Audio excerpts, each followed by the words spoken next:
Today we're going to start fixing this ugly car.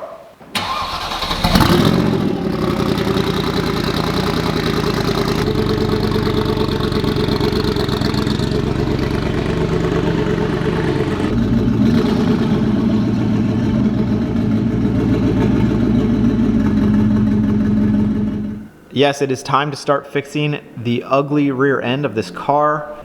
Today we're going to be focusing on the taillights specifically. We're going to be changing these taillights over to basically the 971 configuration. So this is a 970 Panamera, so the next body style has much better looking rear end in general, but especially the taillights. So that's what we've got right here.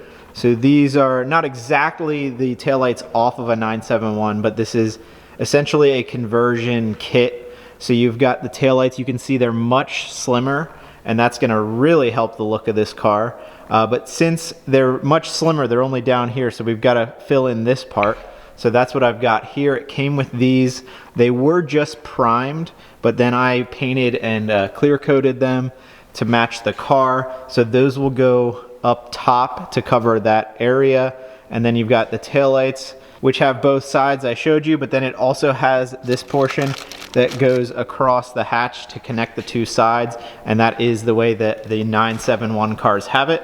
So we're gonna do that as well. But first off, we gotta focus on getting these taillights out, and this is supposed to be a plug and play type system. This center portion actually just goes on with some 3M double-side tape that apparently is strong enough, and I do have some experience with that tape. It should be good to go. That's like kind of what they use for all the badges as well. You're not supposed to have to drill, but for a cleaner install, you can drill through the hatch to wire up that center portion. If not, you'd basically have to go around the edge, or you can leave it unwired and then it just wouldn't light up with the rest of the taillights.